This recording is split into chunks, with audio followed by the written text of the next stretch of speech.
Greetings and welcome to the Jesus Entrepreneur Experience, a radio podcast just for you. This is the Sunday night meeting. That's what we call it, the Sunday night meeting. Obviously, Sunday night flowing into Monday morning and perhaps through the week. We hope that it is timely and a bit timeless. The following is a little theme music that goes back many, many years. And in many ways, it sounds like a time long ago and perhaps a world far away.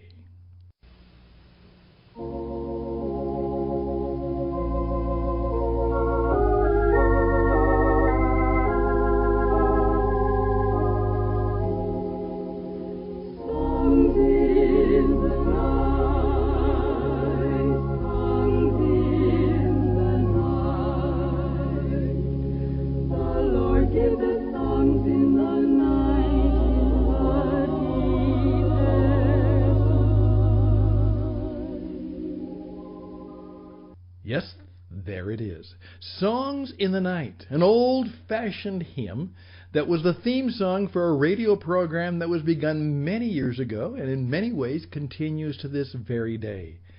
Well, I had a relationship with it many, many years ago, and I learned a great deal from it that has helped me not only as an international radio broadcaster, but what I also believe is my present role as an entrepreneurial business performance coach. And I would like to talk about songs in the night. And I'd like to ask you a little bit about how you do spend your nights. That's coming up on Radio on the Edge, the Jesus Entrepreneur Experience for a Sunday night meeting right now. He careth for you. He careth for you when the worries and cares of your life seem to block out the rays of His light. Never forget, never lose sight, for He careth for you. For He careth for you.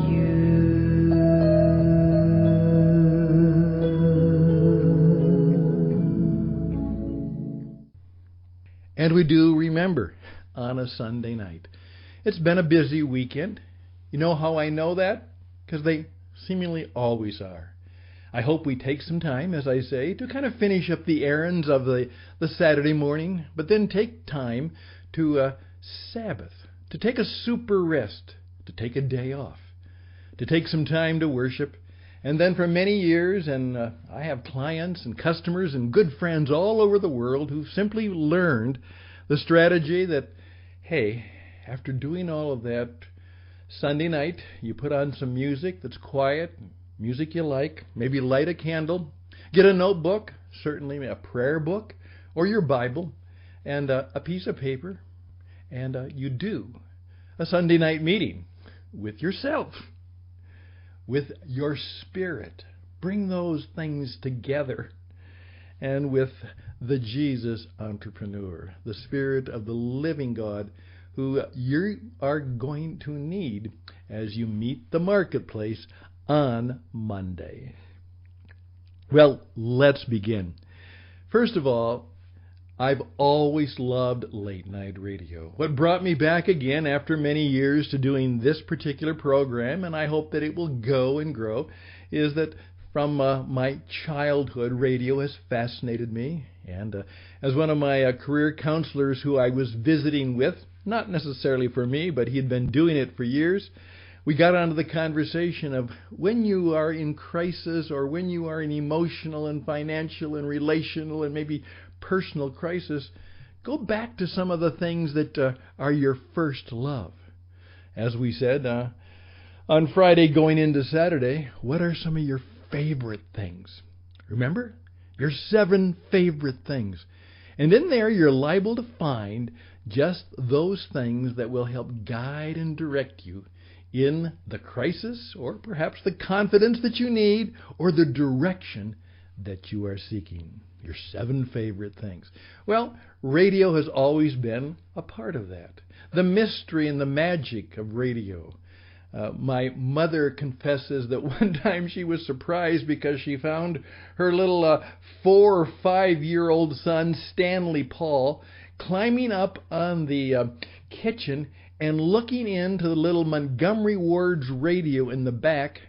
And when she jumped up, because she was afraid I was going to fall down, she asked me what I was doing. She said, "Well, I want to see the people inside." Yes, I actually believed, I was so fascinated, that there must be little people in that little brown Bakelite box. Yes, radio has fascinated me.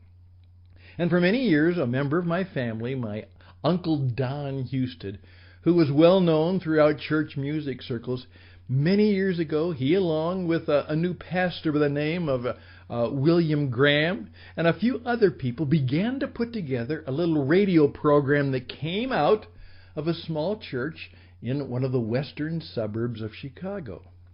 And because it was literally before the time of the perfection of a recording tape, they did what I love and still love to this very day, wish we could do more of, that is real live radio. Sunday night, they would gather in their little church. They would invite a few people to come, and the minister, the speaker, the organist, my Uncle Don, a group of other people would begin to do a 45-minute program, which they called Songs in the Night. And it was based on the scriptural reference that says, in the time of great stress and distress, when things aren't going real well, the Lord giveth songs in the night. And for many years, hundreds, thousands, perhaps even millions of people have been comforted by the spoken word, the quiet words of encouragement, the music, the organ playing, the combination of truly a Sunday night spiritual experience has been not just a relief, but oftentimes a deep comfort, and perhaps something that helped people truly become strong in their broken places of life. Yeah, strong in the broken places.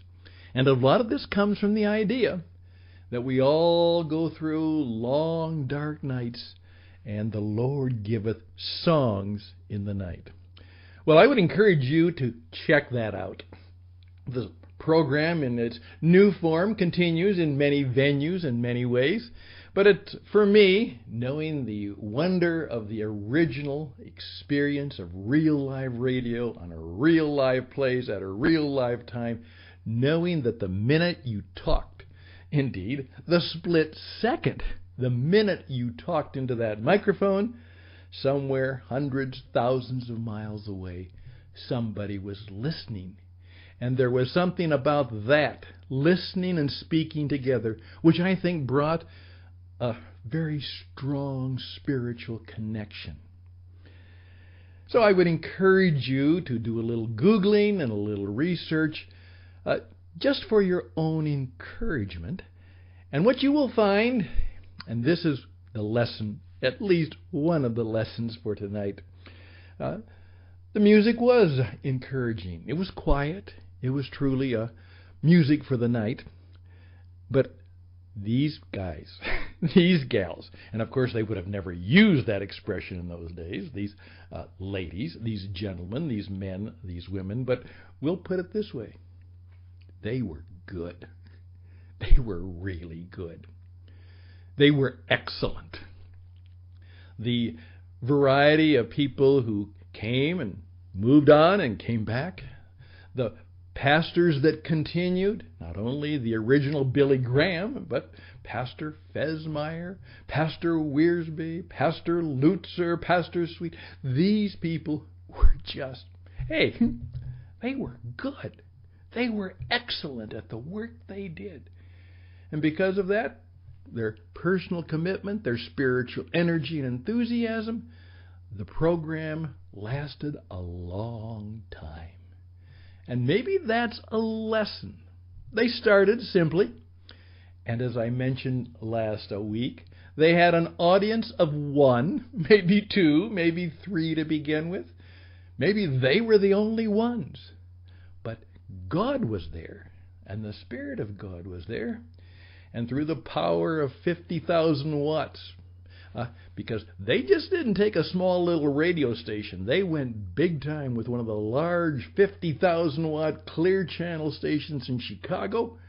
And things changed. Things happened. God moved. Lives were changed. An organization and a movement became something that has lasted and continues to last for a long time. Songs in the Night. And it still appeals to me. I heard it many, many, many years ago when I was a child. And actually, of course, I went and visited there. As my uncle played the organ, I actually was there when they would do the program from time to time. But it sticks with me. Couple things that I just want to follow on. But please remember, in this first 10 minutes, that was significant. Songs in the night. Something Spirit-led, something Jesus-led, something truly entrepreneurial. And it was performed and executed and strategized by men and women who were good and worked really hard at what they did. And that, my friends, no matter whether it's 1950 or whether it is 2018, is a timeless truth. I'm Stan Houston. This is Sunday night. This is your Sunday night meeting. This is Radio on the Edge. This is the Jesus Entrepreneur Experience from the Christian Entrepreneur Network. Just a moment, and we'll be back.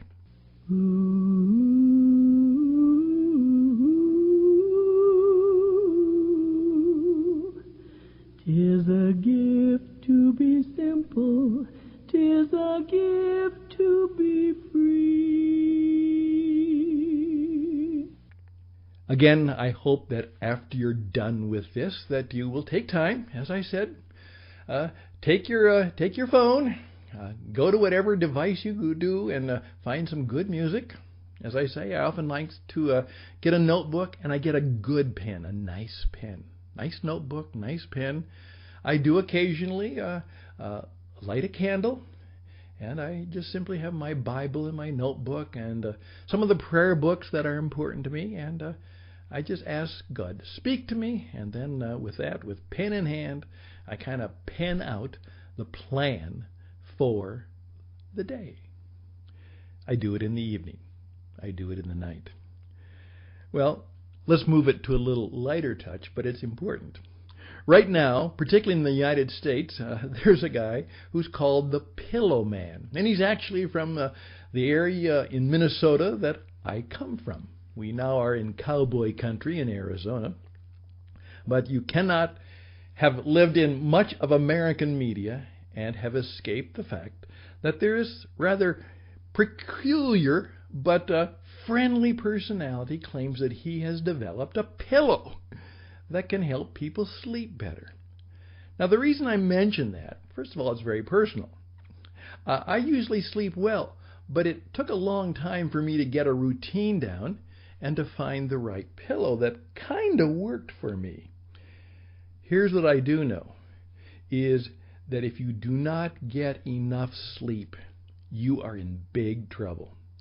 There is one gentleman who had a very difficult life. He proclaims it proudly now as something that he believes is almost a spirit revolution, and a spirit revelation is that whatever it takes, he now gets 8 hours of sleep.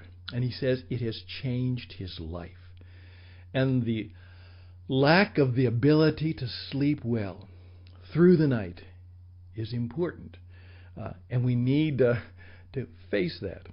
Well, let me just tell you that I have found that going to bed and usually starting early at this stage in my life, simply taking a mental time out to go through the day, to thank God for the day, to think about the things just briefly that perhaps I should have done differently, and perhaps to congratulate myself on some wisdom and some of the choices that I was able to take, and then to find my rest.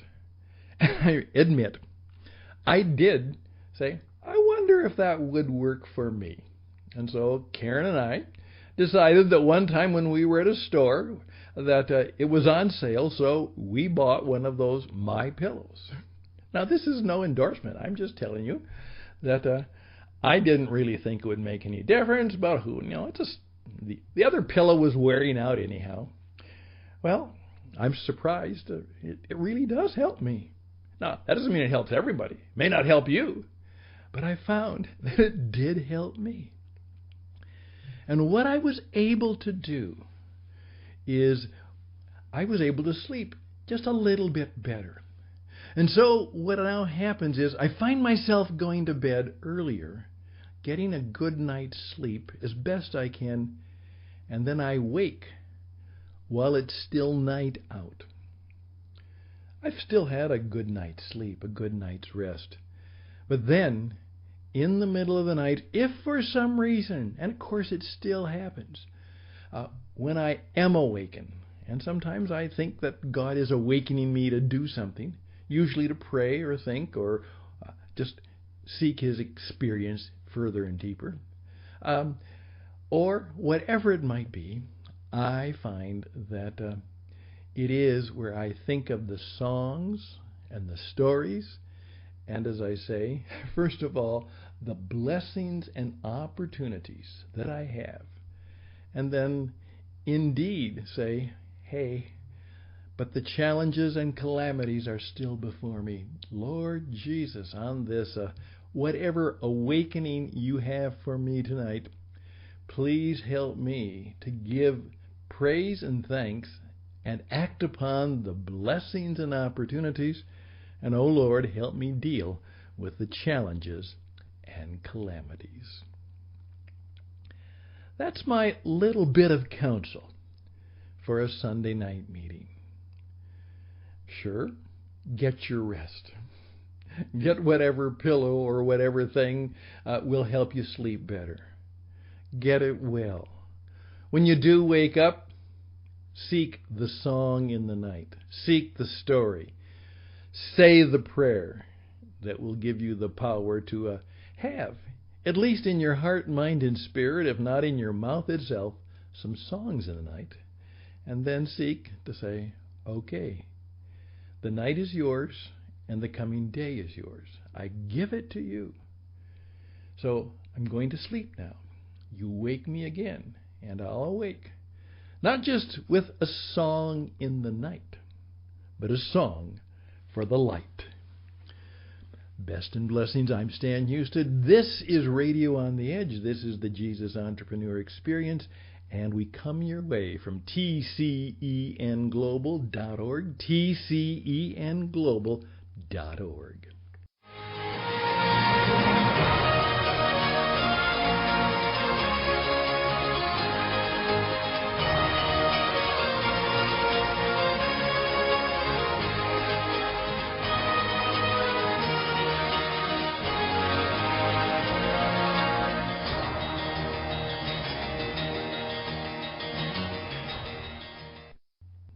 tcenglobal.org, the Christian Entrepreneur Network. We are a organization that seeks your support. We are a 501c3 nonprofit organization.